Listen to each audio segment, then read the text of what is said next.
এবার পরশুরামকে মহা বিপদে ফেলার পরিকল্পনা করল কর্ণ।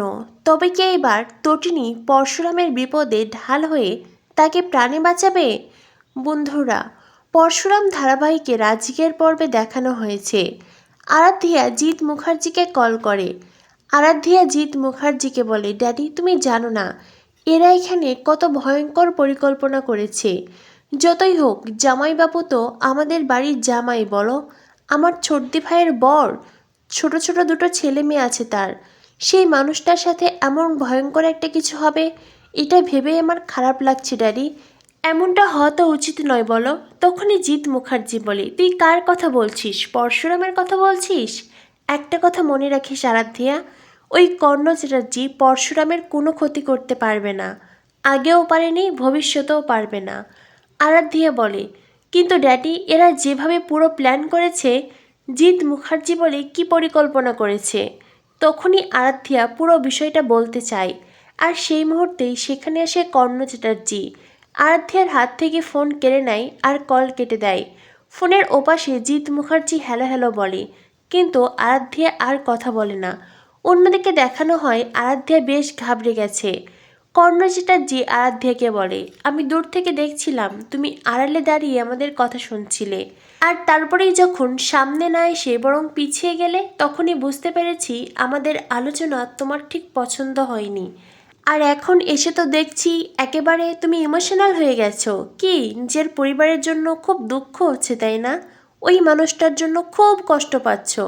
আর যখন ওই মানুষটা আমাকে জেলে ভরেছিল, তখন তোমার কষ্ট হয়নি? একটা কথা কান খুলে শুনে রাখো মাই ডিয়ার পুত্রবধূ, ওই পরশুরামকে আমি ছাড়বো না, কোনো দিন ছাড়বো না। ওই পরশুরামের সব খেলা এবার আমি শেষ করব। এরপরেই কর্ণ চ্যাটার্জি কাবিরকে ডাকে আর পুরো বিষয়টা কাবিরকে জানায়। কর্ণ চ্যাটার্জি কাবিরকে বলে আরাধ্যার ফোন কেড়ে নিতে, আর সেই সাথে আরাধ্যাকে সাফ জানিয়ে দেয় এই বাড়ি থেকে এক পা বেরোতে পারবে না। এই বাড়ি থেকে যদি এক পা বের হও, তো সীতাকে যেমন রাবণ তুলে নিয়েছিল, এই বাড়ির বাইরে তেমন রাবণ আছে। আর হ্যাঁ, আমার ছেলে কাবিরের জীবন থেকে সারা জীবনের জন্য তোমাকে সরিয়ে দেব, আর কখনোই তুমি কাবিরকে পাবে না।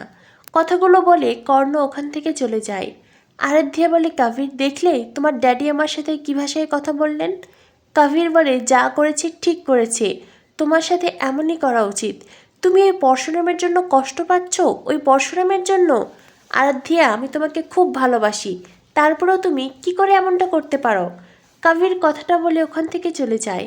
আরাধ্যা বারবার করে বলে, আমাকে ফোনটা দাও, কিন্তু কাবির আরাধ্যাকে ফোন দেয় না। আরাধ্যা বলে, তোমরা যেটা করছো একদম ঠিক করছো না, এখন আমি কি করব? আমার এখন কি করা উচিত? অন্যদিকে দেখানো হয় আয়ুষী জিৎ মুখার্জিকে বলে, ড্যাডি কি হয়েছে? জিৎ মুখার্জি বলে, কিছু নয় রে। আয়ুষী বলে, কিছু তো হয়েছে ড্যাডি, কি হয়েছে বলো? জিৎ মুখার্জি বলে, এবারই জামাই খুব বিপদে আছে। আসলে কি বলতো, আমি জীবনে অনেক পাপ করেছি, তার জন্যই আমার দুইজন মেয়ে অসুখী। একজনের তো বিয়ে হয়েছে, তবুও সে বিবাহিত জীবনে সুখী নেই, আর আরেকজন তো লগ্নভ্রষ্টা হয়েছে। আয়ুষী বলে, যা হয়েছে ঠিক হয়েছে ড্যাডি, ভাগ্যিস লগ্নভ্রষ্টা হয়েছি, নইলে এই বিজিতের মতন ছেলের সাথে যদি বিয়ে হতো, আমার তো সারাটা জীবনই নষ্ট হয়ে যেত। ঠিক আরাধ্যা যেমন একজন অপরাধীকে বিয়ে করে মাথা নত করে আছে, আমাকেও ওইভাবে বাঁচতে হতো ড্যাডি, তার থেকে একলা থাকা ভালো। এই বলে আয়ুষী তার ড্যাডিকে জড়িয়ে ধরে কাঁদতে থাকে।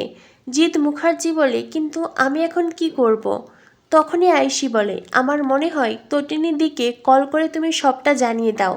জিৎ মুখার্জি বলে, ঠিক বলেছিস। অন্যদিকে তটিনী লাট্টুকে অঙ্ক করাচ্ছিল, তখনই জিৎ মুখার্জি কল করে আর তটিনীকে বলে, আমি তোর ছোটকা বলছি। তটিনী বলে, অনেক দিন পরে তুমি নিজেকে আমার ছোটকা বললে, বড্ড আপন মনে হলো। জিৎ মুখার্জি বলে, আমরা তো আপনই, তুই এই বাড়ির মেয়ে, আমি তোর ছোটকা, আমাদের তো আপন রক্তের সম্পর্ক। এরপরই জিৎ মুখার্জি পরশুরামের বিপদের কথাও তটিনীকে জানাতে চায়, কিন্তু তটিনীকে কথাটা জানানোর আগেই নন্দিনী এসে ফোন কেড়ে নেয়। নন্দিনী তটিনীকে বলে, কিরে কেমন আছিস? তটিনী বলে, ভালো আছি, কিন্তু ছোটকা আমার সাথে কি একটা কথা বলতে চেয়েছিল। নন্দিনী বলে, ও বাদ দে, ছোটকা হয়তো তোকে ফাঁদে ফেলতে চাইছে। ছোটকা তখন খুব রেগে গিয়ে নন্দিনীকে ধমক দেয়। নন্দিনী বলে, একদম চিৎকার করবে না, দুমুখো সাফ হয়েছে তুমি। তুমি কখন কার দলে যাচ্ছ তুমি নিজেই জানো না, পুরো গিরগিটির মতন রং বদলাচ্ছ। আয়ুষী বলে, বর্দি ভাই তুই ড্যাডির সাথে এটা কোন ভাষায় কথা বলছিস? নন্দিনী বলে, যা বলছি তোদের ভালোর জন্যই বলছি, মহা বিপদে পড়ে যাবে ছোটকা, এই ভুলটা করো না। এই বলে নন্দিনী তরুণীর সাথে অবান্তর কিছু কথা বলে আর তারপরে কল কেটে দেয়। অন্যদিকে জিৎ মুখার্জি বলে, তুই এইভাবে কথা কেন বলছিস আমার সাথে? নন্দিনী বলে, তুমি ঘরের শত্রু বিভীষণ হয়েও না। একটা কথা মনে রেখো, যে র্যাকেটের সাথে তুমি জড়িয়ে গেছো সেই র্যাকেট থেকে বেরিয়ে আসা এতটা সহজ নয়, তাই নিজের মুখ বন্ধ রাখো। এরপরে এই শহরে যে অস্থিরতা তৈরি হবে সেই সব কিছু মুখ বুঝে সহ্য করো আর দু চোখ ভরে দেখো, কিন্তু হ্যাঁ, ভুলেও মুখ খুলবে না, তবে খুব বিপদে পড়বে। ঠিক যেমন আমি একজন উকিল হয়েও বিপদের মধ্যে আছি। ওই কালো কোট আর আমি নিজের শরীরে জড়াতে পারি না, নিজের চরিত্রকে আমি কলঙ্কিত করেছি। এই বলে ইমোশনাল হয়ে কাঁদতে কাঁদতে নন্দিনী ওখান থেকে চলে যায়। অন্যদিকে বাবিন তার বাবাকে বোঝায়, এরকম করো না ড্যাডি, এইভাবে ছোবল দিও না, তবে কর্ণ চ্যাটার্জি তোমাকে যে ছোবল দেবে সেটা তুমি সহ্য করতে পারবে না। অন্যদিকে দেখানো হয় পরশুরামের বস পরশুরামকে বলে, কাহিনী তোমার গাফিলতির জন্য ডিপার্টমেন্ট থেকে পালিয়েছে, তাই 72 ঘন্টার মধ্যে কাহিনীকে তুমি খুঁজে বার করবে, নইলে তোমার বিরুদ্ধে কঠিন অ্যাকশন নিতে বাধ্য হব। সরি, তবুও কথাটা বলতে বাধ্য হলাম। পরশুরাম বলে, কিন্তু স্যার মাত্র 72 ঘন্টা? বস বলে, হ্যাঁ মাত্র 72 ঘন্টা, কারণ তোমরা খাওয়া দাওয়া করবে, মজা মাস্তি করবে, আর ওই সুযোগে কাহিনীর মতন এমন গুরুত্বপূর্ণ একজন সাক্ষী হারিয়ে যাবে, সেটা তো মেনে নিতে পারি না আমি, তাই যে করেই হোক কাহিনীকে খুঁজে বার করো।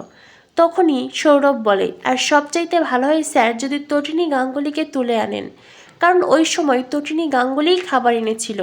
আর আরেকটা প্রশ্ন, অতনুকে চেম্বার চালিয়ে দিল কাহিনী, কাহিনী চেম্বার কোথায় পেল? নিশ্চয়ই তটিনী গাঙ্গুলি কাহিনীকে চেম্বার দিয়েছে, নইলে কাহিনীর পক্ষে এমন অ্যাকশন নেওয়া সম্ভব ছিল না। আপনি বরং তটিনী গাঙ্গুলিকে তুলে আনুন। এই কথা শুনে পরশুরাম খুব চটে যায়, সৌরভকে ধমক দিতে থাকে, কিন্তু সৌরভের কথার সাথে সায় দেয় পরশুরামের বস। বস তখন সৌরভকে বলে, তুমি তটিনীকে কল করো। এরপরে সৌরভ তটিনীকে কল করে। তটিনী তখন পিকোকে ডান্স শেখাচ্ছিল। সৌরভের কল রিসিভ করতেই তটিনী অবাক হয়ে যায়। পরশুরামের বস জানায়, ইমিডিয়েটলি তোমাকে ডিপার্টমেন্টে আসতে হবে, নইলে আমি তোমাকে বাড়ি থেকে তুলে আনবো।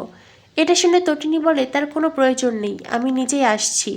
অন্যদিকে দেখানো হয় কাহিনী বিক্রমকে বলে, এইবার ডিপার্টমেন্ট রাঘব বোয়ালকে ধরার চেষ্টা করছে। বিক্রম বলে, রাঘব বোয়ালকে? কাহিনী বলে, তটিনী গাঙ্গুলি। অন্যদিকে কাহিনী এটাও জানায় 72 ঘন্টার মধ্যে পরশুরাম আমায় খুঁজে বার করবে আর আবারও ডিপার্টমেন্টে ভরবে, কিন্তু সে সেটা পারবে না, তার আগেই ভয়ঙ্কর পরিকল্পনা হয়েছে। একদল চাইছে পরশুরামকে শেষ করতে, আর আমি চাইছি।